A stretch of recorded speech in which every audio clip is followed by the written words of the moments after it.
একটা মানুষের ঠিক কতটা সৌভাগ্য না হলে কি আর এরকম একটা মোমেন্ট লাইফে আসে। প্রথমত আমি জানতামই না যে হনুমান জয়ন্তী কবে। হনুমান জয়ন্তীর একদিন আগে আমি রাত্রিবেলা বেরিয়ে, মানে 11ই এপ্রিল, হনুমানজির পুজো যা যা লাগে সব কিছু কিনে রেখেছিলাম, কিন্তু কনফিউজ ছিলাম যে কোন মন্দিরে গিয়ে পুজো দেবো। কিন্তু এর আগে আমার একটা বান্ধবী আছে, ওর বাড়ির পাশেই হনুমান মন্দির, তো আমাকে বলে রেখেছিল যে আমরা এখানেই কিন্তু পুজো দেবো। তোমার মাথায় সঙ্গে সঙ্গে ক্লিক করে গেল, আর আমি বেরিয়ে পড়লাম ওদের বাড়ির উদ্দেশ্যে, কারণ ও আর আমি একসাথে পুজো দেবো। তারপরে ওদের বাড়ি যেতে এই টুবলুর সাথে দেখা হয়ে গেল, ওর নামটা আমি ভুলে গেছি, আমি টুবলুই বললাম।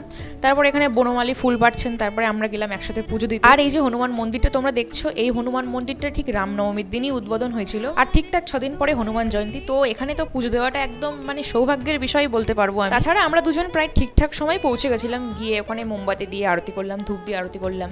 তারপরে আবার 8 ঘন্টা 45 মিনিট মতো বসেছিলাম অঞ্জলি দেওয়ার জন্য, কারণ অঞ্জলি না দিয়ে বাড়ি যাওয়াটা একদম বৃথা হয়ে যায়। আর মাঠের মাঝখানে বসে যা গরম লাগছিল, এখানে ছোট্ট পিচ্চিটার সাথেও দেখা হয়ে গেছিল। দেন আমার পুজো হয়ে গেল, বাড়ি চলে এলাম।